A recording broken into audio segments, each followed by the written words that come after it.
자, 안 의원님, 예, 말씀하시죠. 네, 오늘 해방 이후 가장 또 비극적인 날 중에 하나지 않습니까? 그렇죠. 네, 대통령이 파면된 날이 있기 때문에 이 슬픈 날에 제가 봉도사님께 폭탄 하나 좀 꺼내드려야 되겠습니다. 그래요? 네. 우리 자. 폭탄 꺼내드린 다음에 그 유튜브에 그 올려갖고 뭐 실검 순위 올라가고 그거 재미 들리신 거 아니에요? 저는 사실만 이야기합니다. 예, 알겠습니다. 자, 1976년 예, 외환은행이 1976년 예, 최초로 스위스 쭈리히에 사무실을 개소합니다. 그것을 아마 주도한 분이 당시에 독일 프랑크푸르트 외환은행 지점장이었던 홍세표입니다. 그리고 이 홍세표 씨가 99년 예. 외환은행장을 퇴임하던 그 즈음에 스위스 쭈리히의 외환은행 사무실이 폐쇄가 됩니다. 어허. 홍세표로 시작해서 홍세표로 끝나는 스위스 외환은행 사무실이죠. 예. 그리고 이 외환은행 사무실이 쭈리히에 처음에 개설된 76년 10월이 박동선 게이트가 터진 날입니다. 미국에서요? 네. 예. 박동선 게이트로부터 터진 이후부터 미 의회가 2년 동안 박정희 통치 자금을 조사를 합니다. 아하. 그게 약 8조 6천억. 당시에요? 네, 현재로 물가 상승률 따지면 약 한 34배 정도 되거든요. 그러니까 거의 300조 가까운 규모죠. 이것을 그 보고서에 의하면은 이것이 이우라기가 관리를 해서 스위스 비밀 구자에 있을 것이다. 그런 내용이 담겨 있습니다. 이건 팩트죠. 예, 미국 프레이저 의회 보고서에 있는 보고서니까. 예. 거니까는요. 자, 그런데 홍세표란 사람이 누구냐? 혹시 아세요? 모릅니다. 네. 기억나지 않습니다. 박정희의 처조카입니다. 그래요? 유경수의 언니, 유긴수의 장남입니다. 아. 즉 박근혜하고는 그럼 어떤 관계죠? 박근혜 전 대통령하고는 사촌 관계죠. 이종사촌이죠. 그렇죠, 이종 사촌. 이 흐름을 타고 박근혜와 최태민의 관계 그리고 예. 박정희와 최태민의 관계 그리고 박근혜의 재산을 예. 관리를 최태민 그리고 예. 그 최순실이 했지 않았습니까? 예. 이 흐름을 유심히 이렇게 보시면은 이 굉장히 이 최순실 재산의 뿌리가 스위스 비밀 계좌로부터 있다는 그런 추정이 가능한데 예. 이것을 시즌 2에서는 이것을 조사를 하는 것이 그리고 다행히 2009년에 스위스와 한국 간의 금융협정을 통해서 한국 정부와 검찰이 스위스에 요청하면은 스위스 비밀 구자를 공개하게 돼 있어요. 예. 이걸 해야 되는 겁니다. 알겠습니다. 이미 78년 미 의회 보고서에 보면은 박정희의 이 스위스 비자금을 조사를 해서 환수를 해야 된다는 그런 제안을 이미 오호. 40년 전에 그 결론에 나와 있어요. 예. 왜냐하면 그 박정희의 비자금은 미국으로부터 받은 차관에 대한 리베이트도 포함되어 있고 예. 그리고 각 재벌들부터 소위 말하는 전문용어로 봉도사님 전문용어로 삥 뜨던 그런 돈 그런 뽀찌. 그런 예. 게 대한민국 국민들의 자산이기 때문에 우리 돈이죠, 우리 돈. 환수를 해야 된다. 예. 그게 78년도에 그 보고서의 결론에 나와 있어요. 이 알겠습니다. 40년 동안 못한 거를 예. 이번 기회 시즌 2에서는 이걸 반드시 해서 적폐해서 이 뿌리를 뽑아야 됩니다. 예, 이상돈 의원님. 네. 그때 당시에 8조, 지금 뭐 한 300조 된다는데 들어보신 적 있어요? 이상돈 의원님 아마 감이 잘 안 잡히는데 얼마나 홍세표 씨를 아실 것 같은데요. 아니 저는 그 걔까지 모릅니다. 다만 뭐 그런 얘기는 그 당시 예. 그런 얘기 있었죠. 또 예. 박동선 게이트 뭐 이런 얘기. 근데 그 후에 이제 그 79년에 11.6 생기고 예. 신정권 들어오고 해서 나 그냥 박동선 그 사건이 그냥 묻혀버렸죠. 묻혀버린 거고 예. 이제 미국 서쪽 정권이 바뀌지 않았습니까? 그렇죠. 공화당으로. 네. 예, 알겠습니다. 이 말씀은 계속 좀 잠시 뒤에 우리 이어서 이거 폭탄으로 안 들리세요, 봉도사님? 들리니까 계속 하려고. 왜냐하면 우리 지금 청취자분들이 전화 연결. 지금 이 시간은 안민석 더불어민주당 안민석 의원님 그리고 국민의당 이상돈 의원님 스튜디오에 모시고 함께 말씀 나누고 계십니다. 아까 폭탄 얘기 이어가겠습니다. 깜짝 놀랐어요, 진짜로. 자 보세요. 예.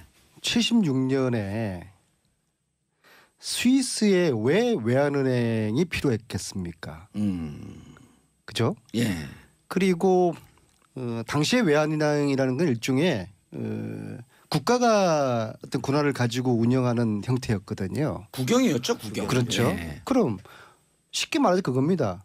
왜 박정희 정권이 76년에 박동선 게이트가 터진 그 시점에 스위스에 외환은행 사무실을 만들었을까? 그리고 그 바로 옆에 프랑크푸르트 지점장이었던 홍세표라는 씨가 박정희의 처족하라는 그 관계, 이걸 어떻게 해석해야 될까? 저는 지금이라도 홍세표 이분이 아직 생존해 계신 것 같아요. 예, 것 같아요. 지금 생존해 계세요.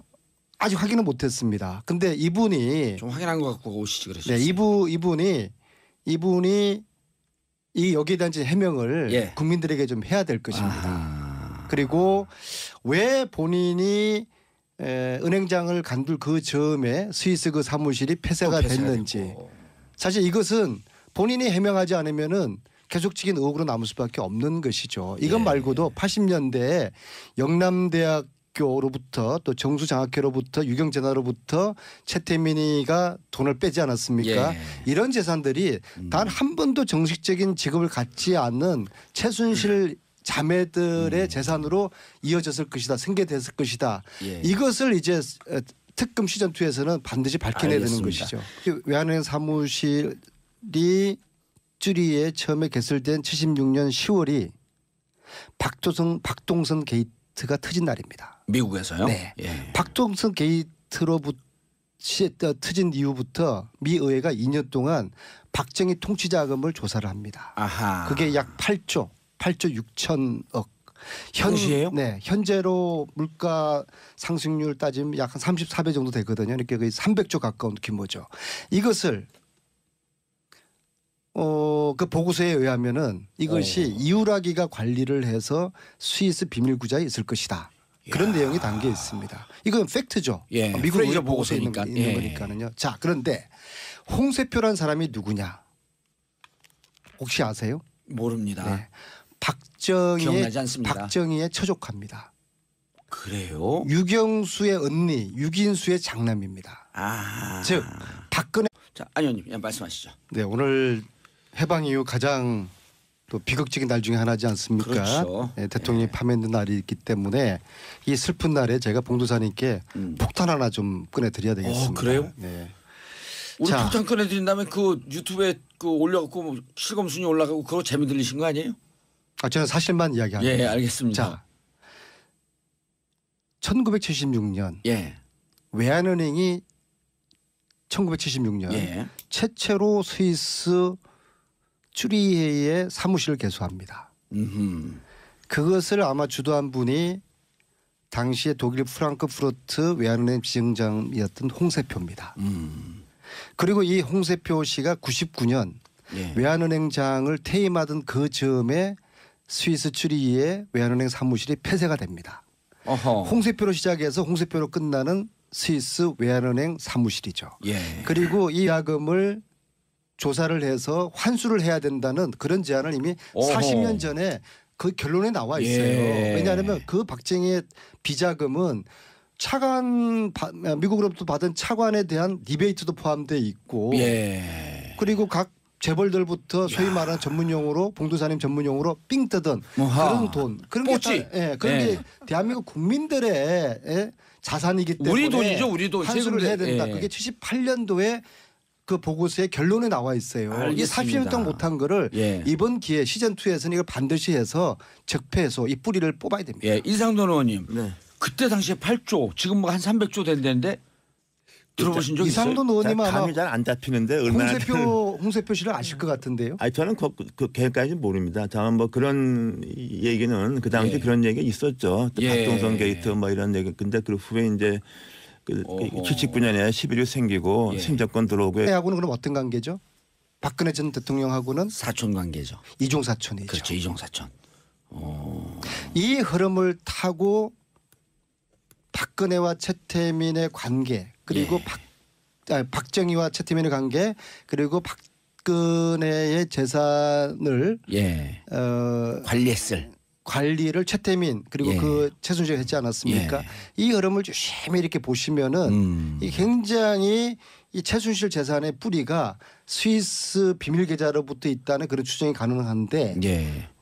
이것을 시즌2에서는 반드시 이것을 조사해야 조사를 된다. 하는 것이 그리고 다행히 2009년에 스위스와 한국 간의 금융 협정을 통해서 한국 정부와 검찰이 스위스에 요청하면은 스위스 비밀 구자를 열어줄 공개하게 수 돼 있게. 있어요. 예. 이걸 해야 되는 겁니다. 알겠습니다. 이미 78년 미 의회 보고서에 보면은 박정희의 이 스위스 비자 그래서 다 그냥 박동선 그 사건이 그냥 묻혀버렸죠. 묻혀버린 거고 예. 이제 미국 서쪽 정권이 바뀌지 않았습니까? 그렇죠. 공화당으로. 네. 예, 알겠습니다. 이 말씀은 계속 좀 잠시 뒤에 우리 이어서 이거 폭탄으로 안 들리세요, 봉도사님? 들리니까 계속 하려고. 왜냐하면 우리 지금 청취자분들이 전화 연결. 지금 이 시간은 안민석 더불어민주당 안민석 의원님 그리고 국민의당 이상돈 의원님 스튜디오에 모시고 함께 말씀 나누고 계십니다. 아까 폭탄 얘기 이어가겠습니다. 깜짝 놀랐어요, 진짜로. 자 보세요. 예. 76년에 스위스에 왜 외환은행이 필요했겠습니까? 그죠? 예. 그리고 당시에 외환은행이라는 건 일종의 국가가 어떤 권한을 가지고 운영하는 형태였거든요. 국영이었죠, 국영. 그렇죠. 예. 그럼 쉽게 말해서 그겁니다. 왜 박정희 정권이 76년에 박동선 게이트가